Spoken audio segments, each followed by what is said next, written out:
Okay. Alrighty. So here we go. Oh, tell me your name, please. Kelsey with a C. Gotcha. Okay. So let's see here. Yeah. So last time we just barely started talking about spherical coordinates, and I'm going to go through that again real quick just to remind you what the deal is. So theta is the first one I'm going to define, and the idea is at whatever point you're looking at, that point is going to be in a unique half plane that I like to call, hinged on the z-axis. And that half plane, we're going to measure its angle off of the positive part of the x-axis in this, well, the same way that we did in cylindrical and polar coordinates, right? So that's what theta is. And then let's see here. So I should have put all that in green, shouldn't I have? Let's see. Let's make this green. Okay, so theta defines the angle off of, you might say it's the angle off of the xz plane, the positive x part of the xz plane, something like that. Okay, phi then defines this angle measured in that direction, measured, in other words, toward the half plane that defines theta, right? That's the positive direction. So backwards would be negative. And then rho is this distance here, the distance from the origin. And again, I say, distance, air quotes, how far, air quotes, because it could be negative, and if it's negative, then you just go backwards, just like we did in polar and cylindrical coordinates. Okay, alright, so rho, phi, and theta. They're easier to define with theta first, but typically when you write them as an ordered triple, rho, phi, theta. Well, it seems kind of backwards, but anyway, it's typical. Okay, so now what are the relationships between spherical coordinates and cylindrical and rectangular coordinates? There's a little picture you can draw and do some trig. I, by the way, always think this through myself. There are some formulas that we're about to derive, and I suppose you could memorize those formulas, but I don't trust myself to remember them myself, right? And the picture is so easy to visualize and to think through. I strongly encourage that you entertain the idea of actually not memorizing these formulas and making sure that you understand the picture and rederiving it every time. It'll take you 3 seconds. Okay? So here's the idea. What we're going to do is we're going to go back to our original picture of spherical coordinates, and we're going to look at that triangle right there. Right? And I'm going to, just for sort of convenience of drawing, I'm going to draw it down here where we're looking straight at it. So, it is confusing to look at things at an angle like we are sometimes in 3-space, and I like to draw a head-on view. Okay, so looking at that triangle, let's see here. So we know that angle there is phi, but that means that angle there is phi. And that means a pretty easy observation that this distance, namely that distance, namely our good old friend, our cylindrical coordinate r, is pretty easily seen in this picture to be rho sine phi. Right, just a little bit of trig. And again, this is, in my mind, I have to go through this process every time so that I don't have to trust the memory that I know I would get wrong. Okay, so r is rho sine phi from the picture.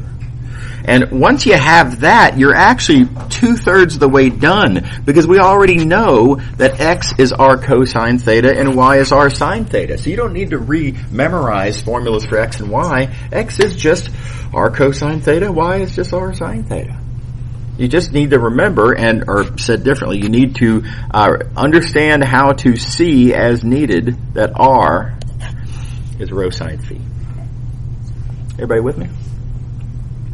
All right, and then of course now we also have z, our remaining coordinate. Well, z also on this same triangle, and z is pretty clearly rho cosine phi, just the other side of that triangle. And so we're done, right? We have formulas for all, converting from spherical to rectangular. Is everybody happy? All right, so again, in my life, I have never memorized these formulas, but I always remember the argument. Okay, So, rho gives you distance to the origin, and so no surprise, this is a pretty easy formula for spherical coordinates, thus the name spherical coordinates, because it so easily describes a sphere. So that's a good first example. This next example is an exercise in geometric thinking.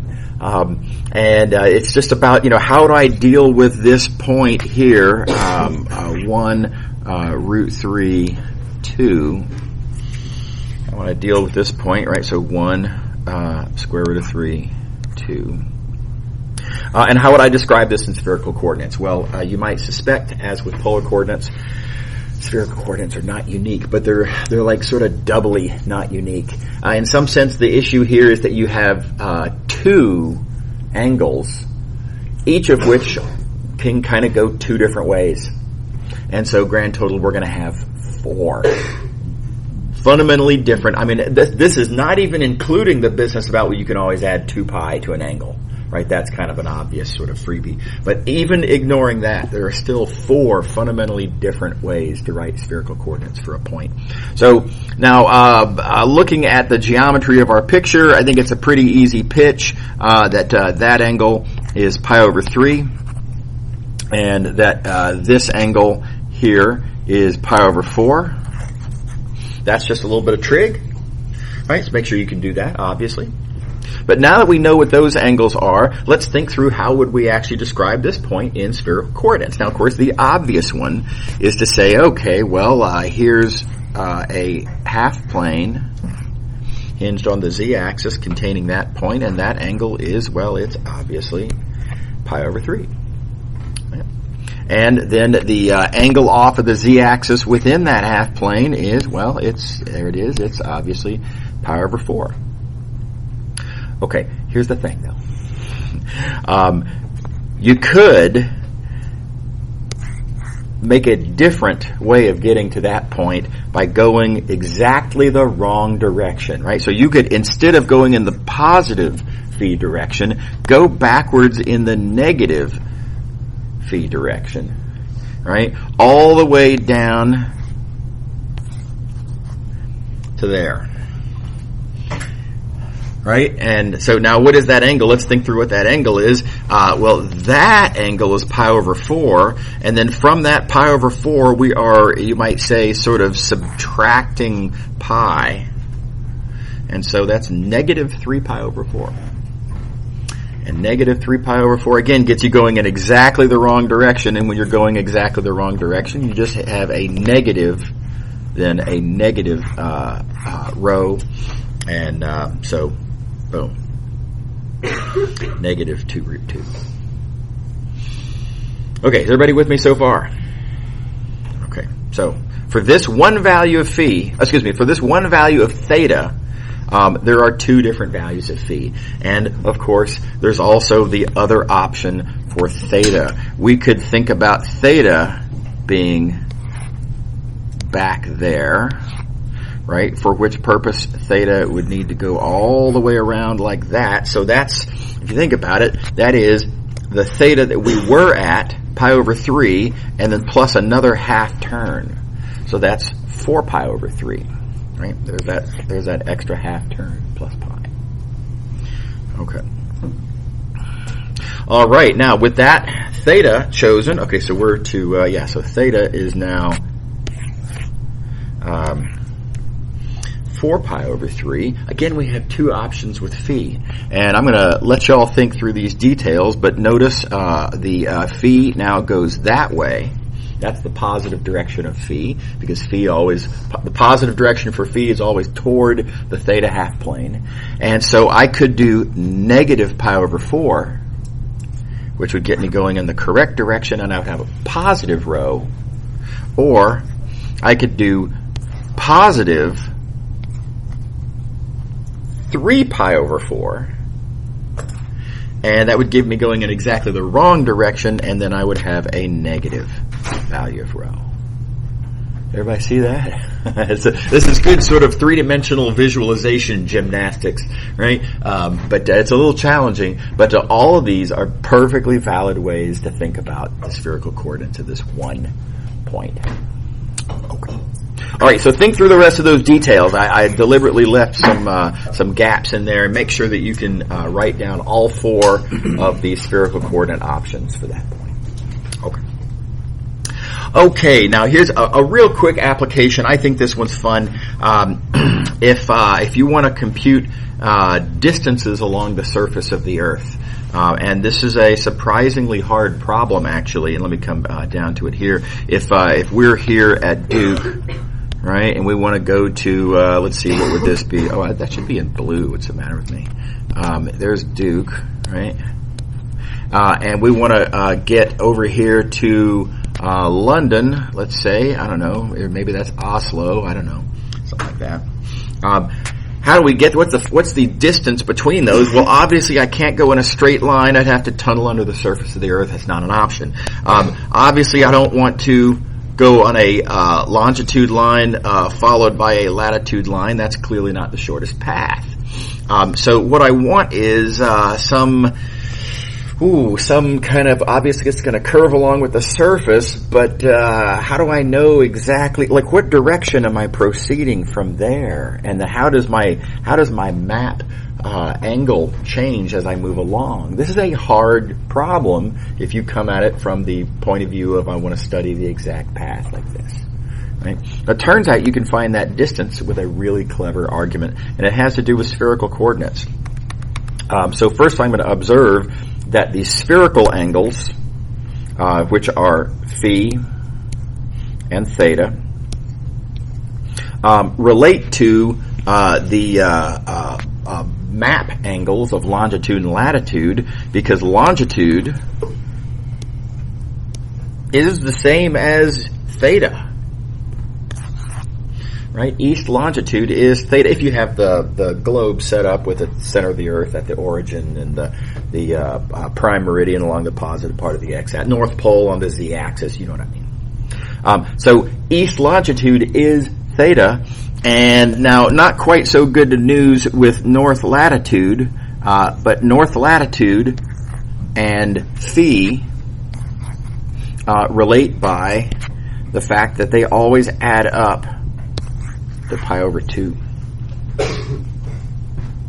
So just a couple of quick observations there. And obviously the distance coordinate, rho, here is always going to be the radius of the Earth. How far, whenever you're on the surface of the Earth, your distance to the center is always the radius of the Earth. Which, to be fair, varies a little bit. I don't know if you're aware of this, because of the rotation of the Earth is actually slightly wider at the equator than it is at the poles by several miles, actually, which is kind of wild. But it's a drop in the bucket compared to the nearly 4,000 miles that we're talking about. Okay, so with this observation, if you want to find what this distance is, you can proceed as follows. For each of the two locations, map coordinates, which you can easily find, you can convert those to spherical coordinates per above. Once you have spherical coordinates, you can convert that to rectangular coordinates. And once you have those rectangular coordinates, then you have literally the vectors. And those vectors, you can take this old formula about dot product. The dot product is the product of the magnitudes times the cosine of the angle in between, and that means that we can compute this angle in between, and once you know that angle, then geometry tells us this distance.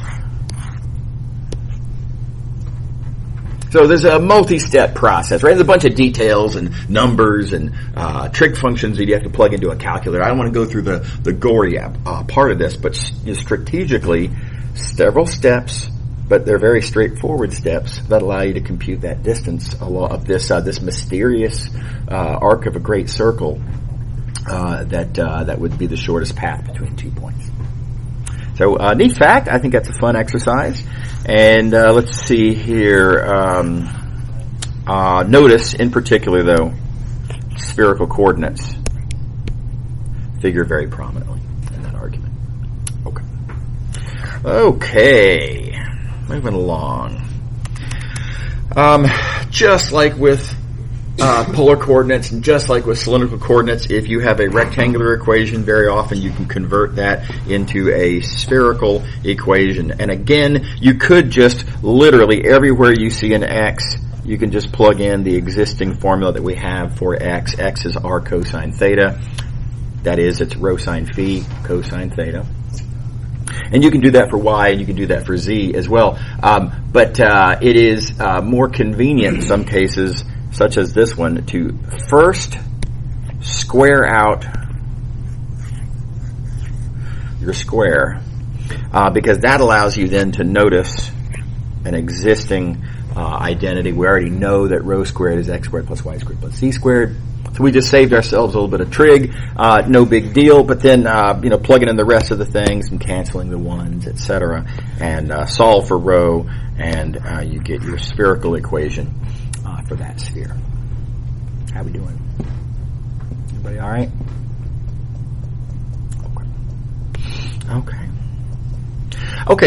This last couple of pages here is about what the book calls standard basis vectors in different coordinate systems, and these will come up occasionally. I'm actually not going to make much use of them myself in Math 219, but they are kind of a nice exercise. So we'll remind you that standard basis vectors in rectangular coordinates we've seen many times before. Again, I like to call them E1, E2, E3. In other contexts, they for some reason like to call them I, J, K. You're going to run out of letters when you get beyond 3 dimensions, right?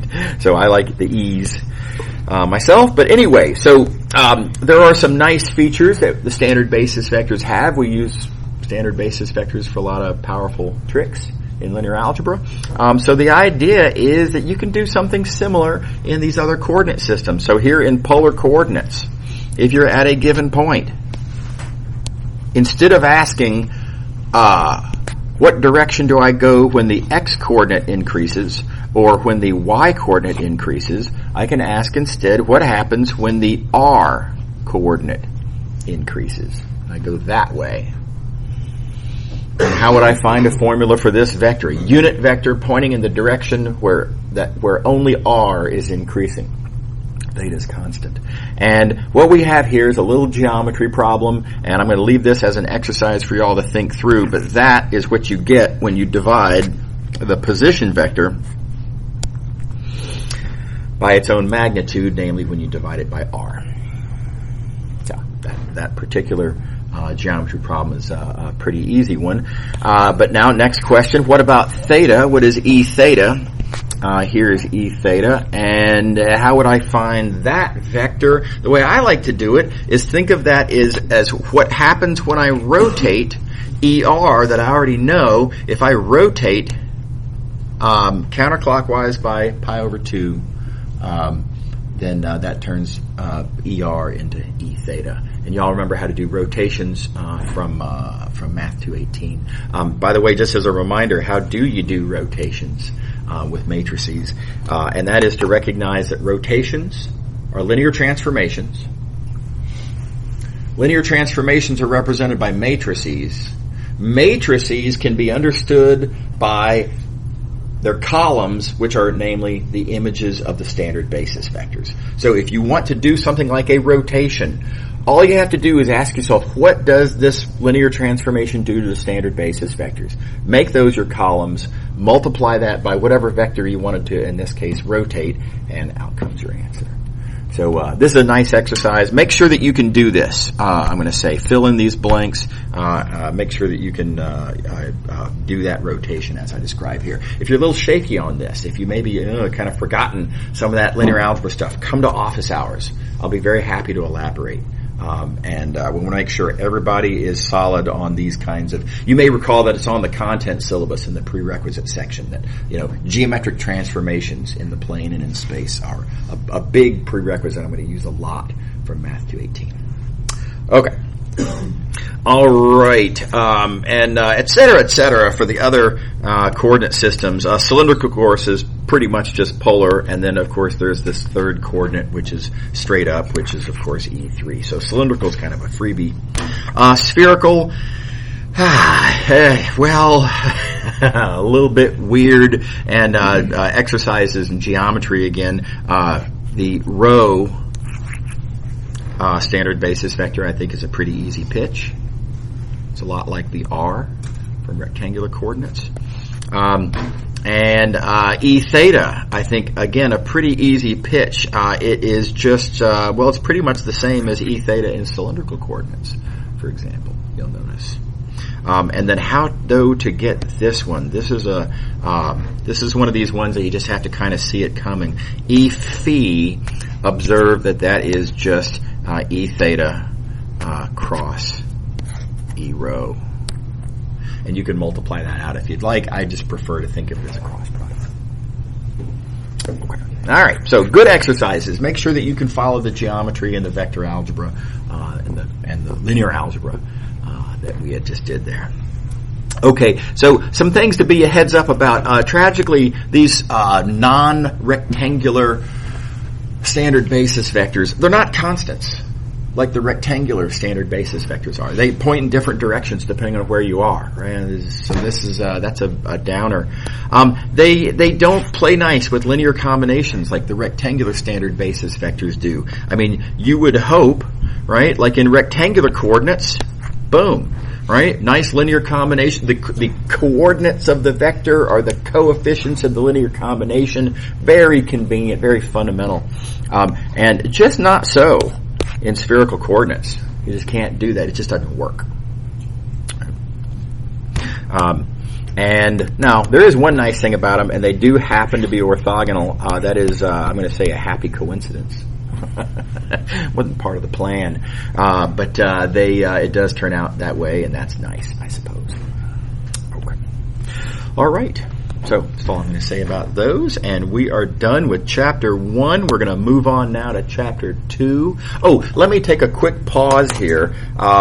Recall, I sent an email yesterday afternoon, I guess it was, about attendance starting today. So I started off checking names as I made in the announcement, and I've got most of the people marked off already. I like to use as little class time as possible. So a reminder, if you come in after I've already started the lecture, no problem, right? That's perfectly fine, but I will not have marked you off on attendance because, again, I'm not going to interrupt the lecture for that. All you have to do after class is over, just as people are shuffling out, just come up and talk to me and tell me your name, make sure I mark you off, and no problem. But again, you do have to make sure that happens, otherwise you'll be not counted as present. And again, it's a very small portion of your grade, but you want to make sure you get all your attendance points.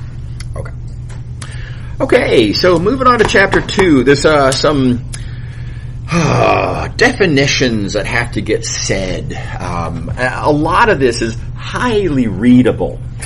So I am going to skip through a bunch, even some of the stuff that is in my lecture notes here, I'm going to leave for y'all largely to read. But I do want to hit some of the important points here. So first of all, what a function is. So the definition of a function. Lots of students misunderstand this and think that a function is a formula. And it's just not good enough for some of the things that we're going to be doing in this class, and really it's not good enough for some of the things that are done in single variable calculus classes, but that's not where we are. So very importantly, a function is a trio. It's three things. It's not just a thing. It's not just a formula. A function is a trio. There's three things that are part of what a function is.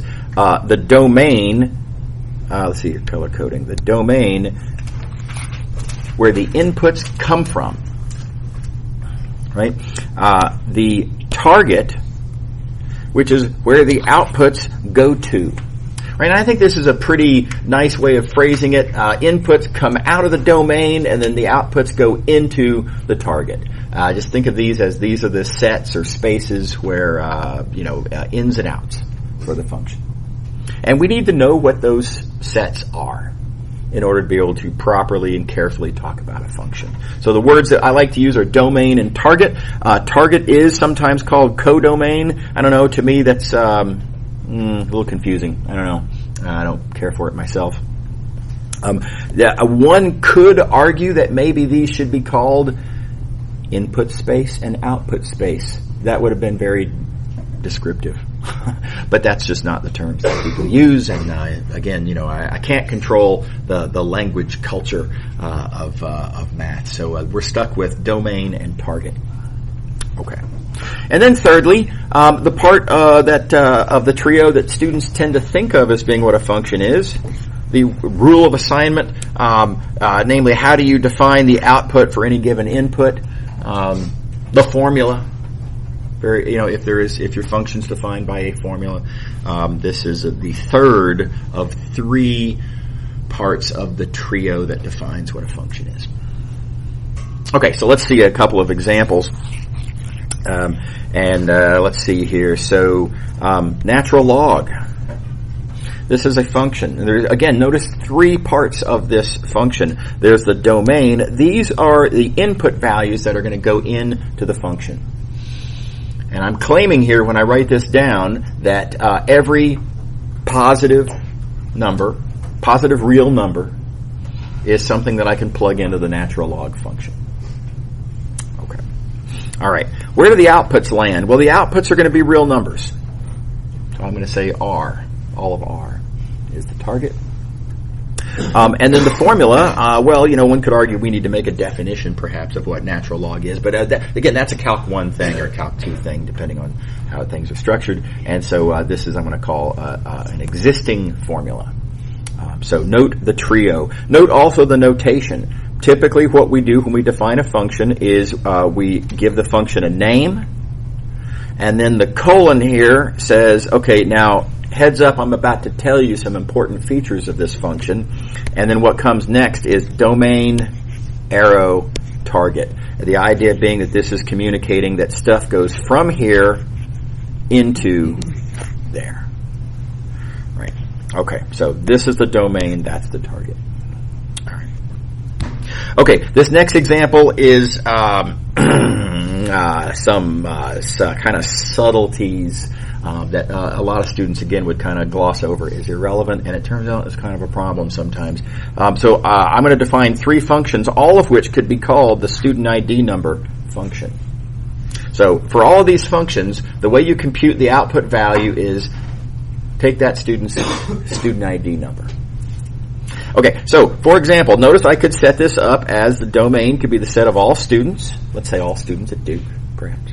And then the target I'm going to set up as being the integers. Because let's face it, when you have a student ID number, it's an integer. Wouldn't it be weird if it wasn't? Right? Okay.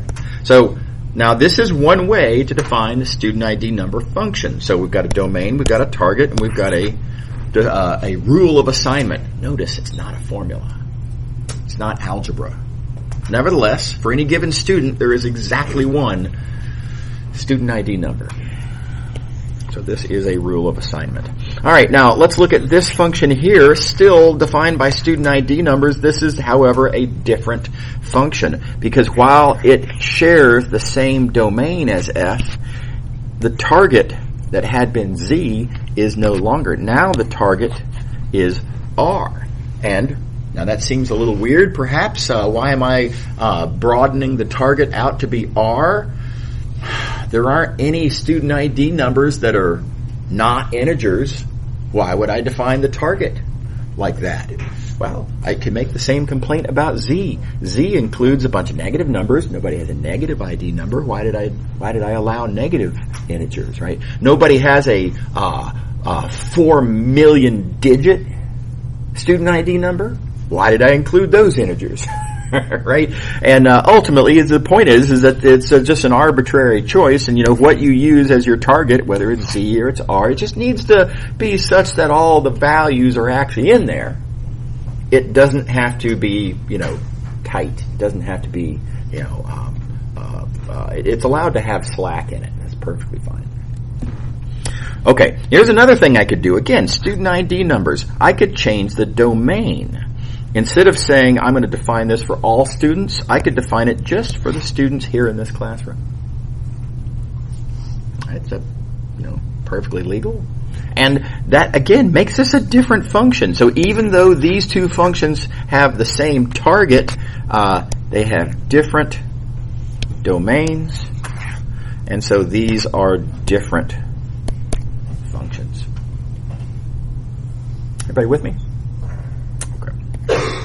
I know this seems very fussy. A little bit of, here's another nice example. I'm going to introduce yet another concept called the image. This sometimes gets called the range. I find that term to be less communicative, and it's actually a little problematic. It's defined in different ways in different books. So I'm going to use the term image, and the image relates to the target, but it is the set of actual output, the numbers that actually come out of this function, not the ones that are allowed to come out of the function, like the target, but the ones that actually, sure enough, in reality, come out of the function. So, easy example here, if I look at this function right here, perfectly good function, real numbers in, real numbers out, defined by squaring. Perfectly good function. What actually comes out of this function? The actual outputs. Don't worry about the target. The actual outputs.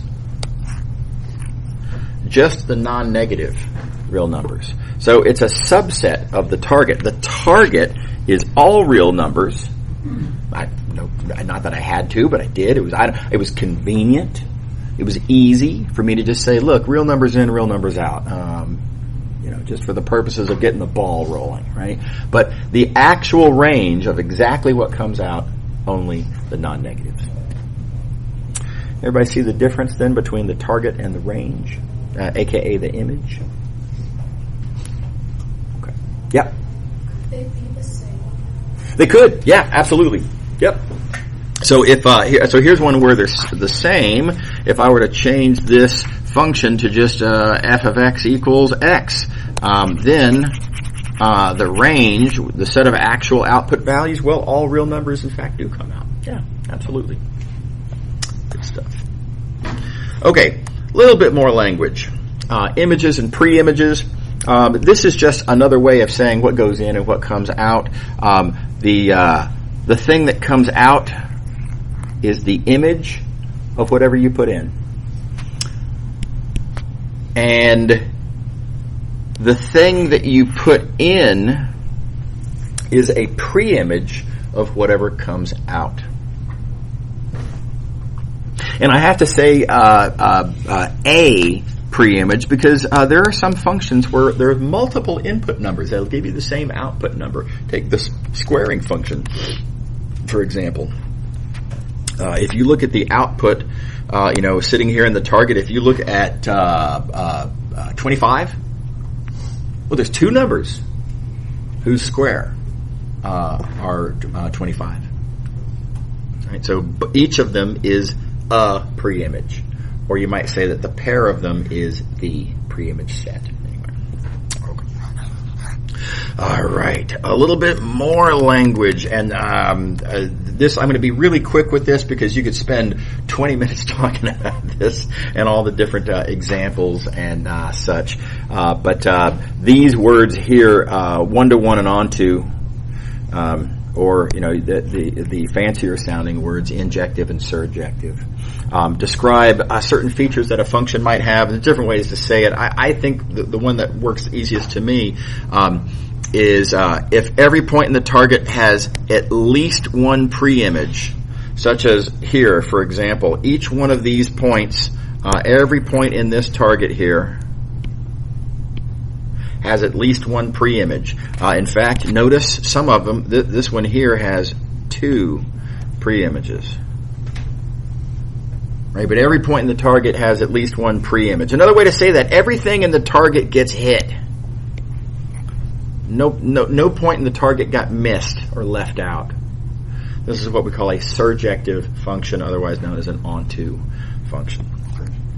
On the other hand, here is a different kind of a function. If every point in the target has at most one pre-image, no duplications, at most one. Well, this point has one pre-image, this point has one pre-image, this point has one pre-image, this point has 0 pre-images, all less than or equal to 1. Nobody has more than one preimage. So this is called an injective function, otherwise known as one-to-one, which I think is unfortunate terminology because this makes it look like it's something that it's not. It just means, as I have drawn here, every point has at most one preimage.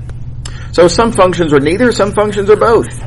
Right? This one here, this function here, it's not one-to-one because this point has too many preimages. It's not onto because this point has too few, namely none, preimages.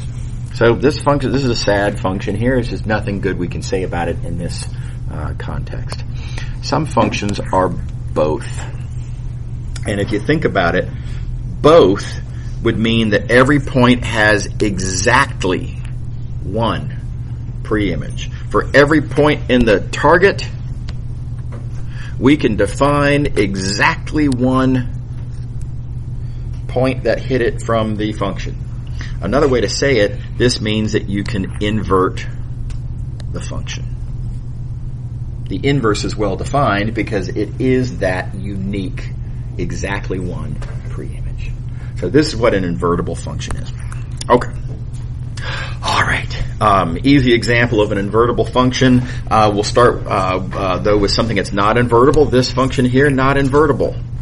There's a bunch of values that don't have any preimages, right? -7 has no preimage. There's no real number that you can square to get -7. So this is not surjective. And it's not injective because, again, 25 has two preimages. Right? So how would I define the inverse of this function? I can't define f inverse of -7. I got nothing. I can't define it.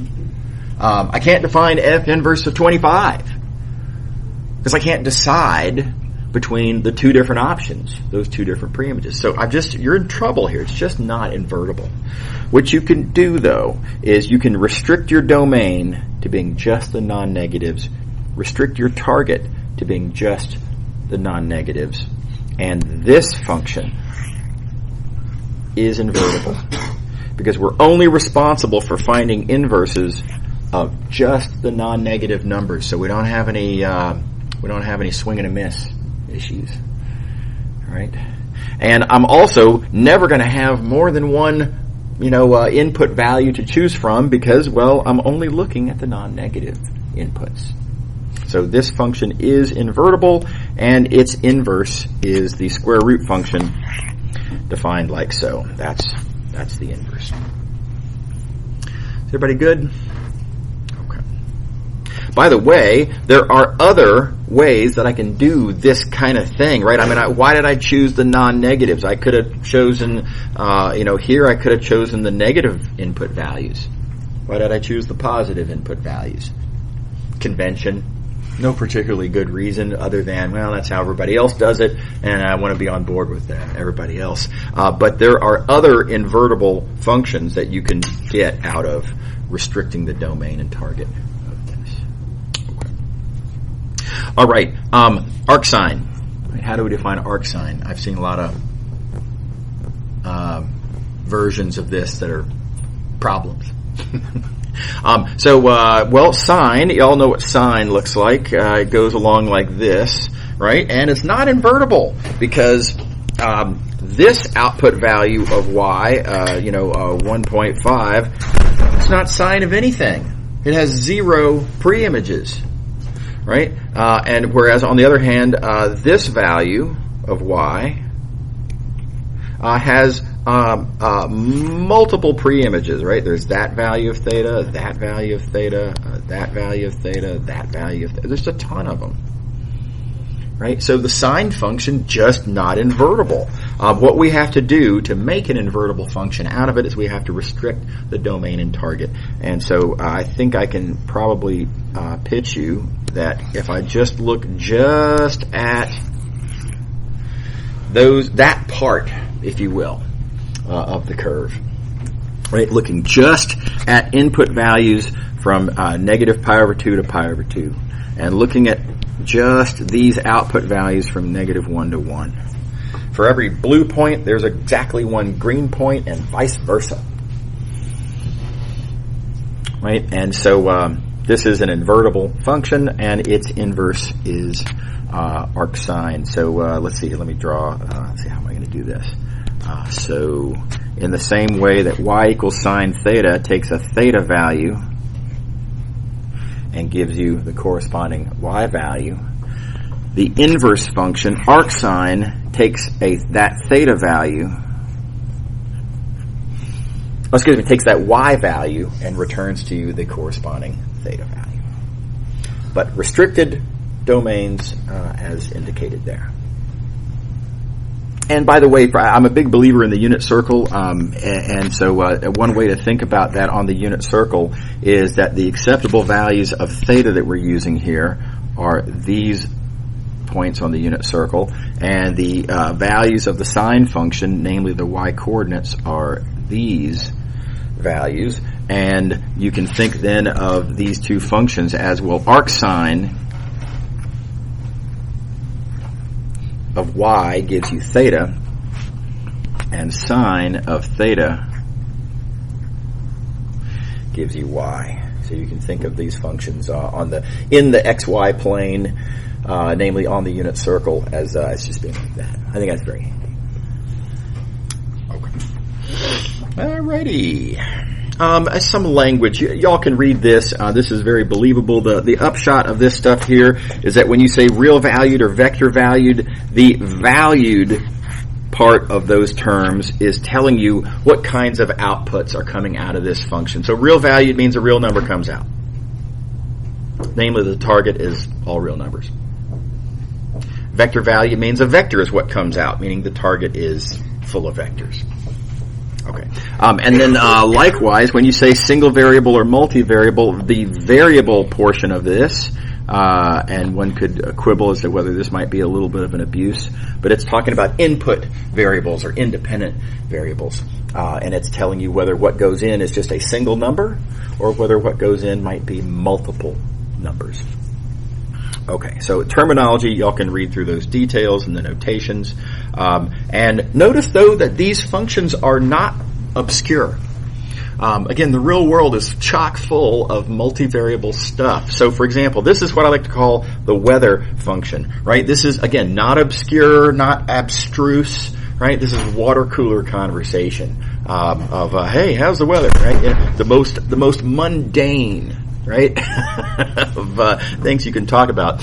And notice there are several inputs and several outputs. Because if you're talking about the weather, if I want to know what you're talking about, I need to know where are you? We talking about the weather in Durham, or are we talking about the weather at the top of Mount Everest? They're pretty different, right? So I got to know where we are. Got to know how high up at that location are we talking about, right? Durham, but at 40,000 feet, very different weather from Durham at ground level, right? And when are we talking about, right? Weather depends on time, right? Weather changes. So there's lots of inputs. If you want to describe the weather, I need, the way I have it set up here anyway, 4 inputs. And then what would I say about the weather? Well, there's lots. I might want to talk about the temperature, the barometric pressure, wind speed. I suppose we could throw in wind direction, possibly. Relative humidity, right? There's a lot of stuff they might want to talk about. So, again, highly multivariable function, not rare. World's covered with these things. Okay. Everybody with me? Okay, so let's talk about how to visualize functions. This is something that students very often get confused in this area, partly because of sloppiness that gets developed in high school. And in particular, in single variable calculus classes, very often students conflate, and teachers do this too, but conflate a function with the graph of a function. And you can really get away with that almost perfectly in single variable calculus, because in single variable calculus, graphs are awesome. They show everything, all the information you could possibly want of a function, of a single variable, real valued single variable function. That's the perfect picture. Why would you want a different picture? And students will go through entire single variable calculus classes only seeing one way to represent a function with a picture, called the graph. So heads up, in multivariable calculus, that just does not work. This is one of the big sort of intuition shifts that students have to make to realize that when you're looking at a picture, it's not a graph very often, right?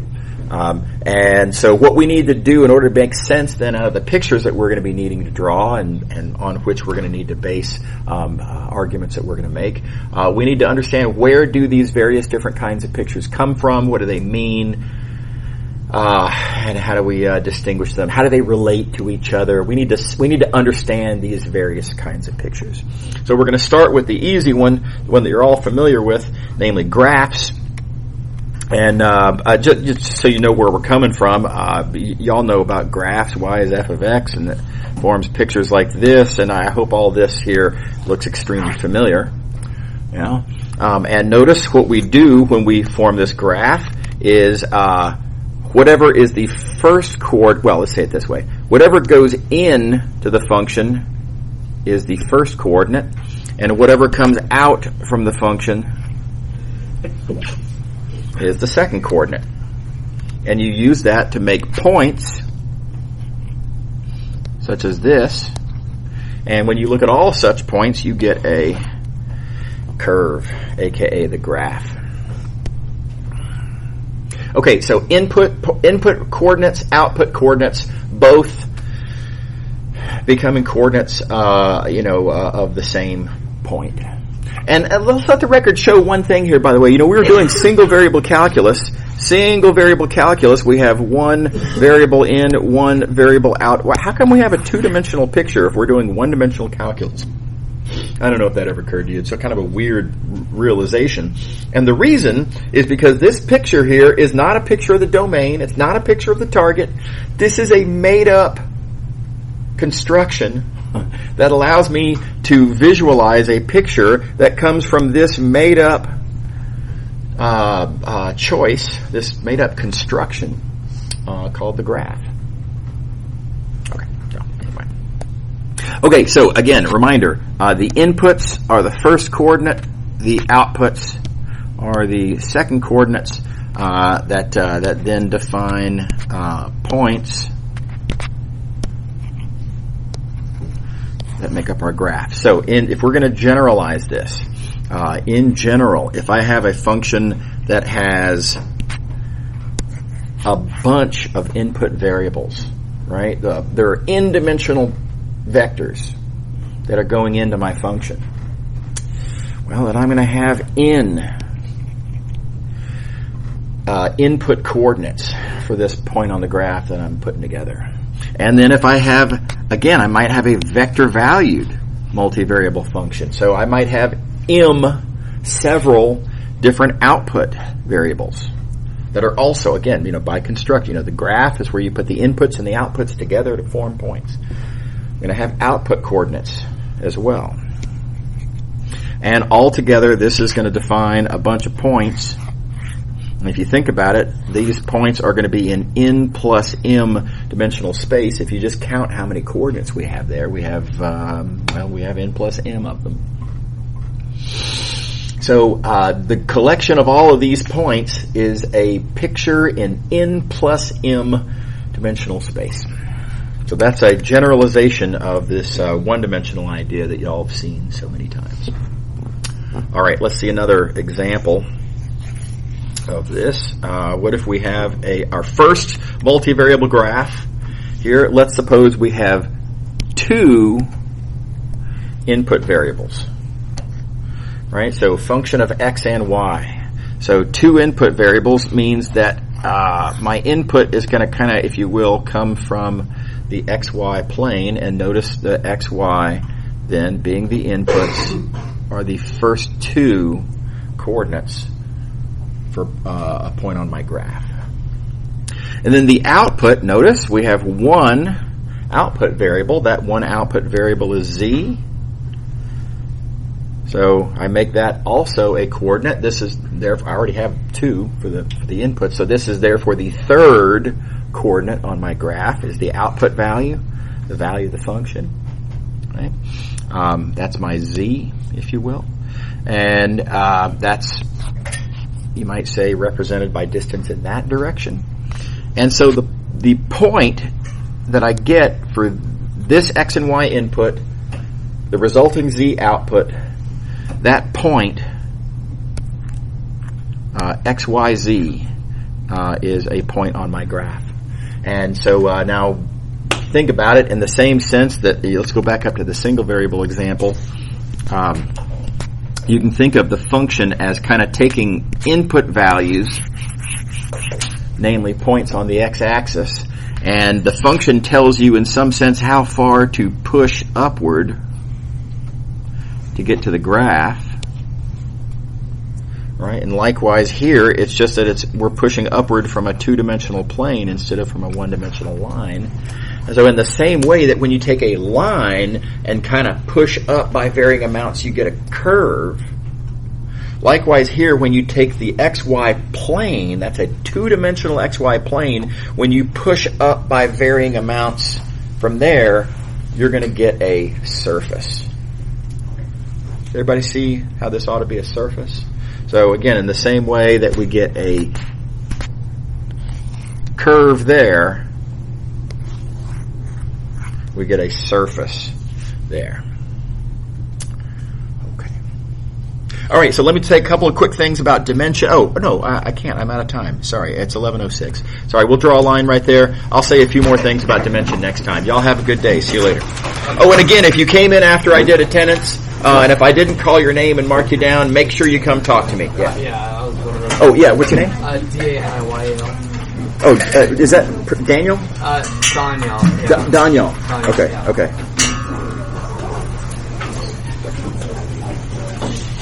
Okay. All good? Yeah, gotcha. Thank you. Okay. All right. Oh, well, let me stop the recording. Sorry.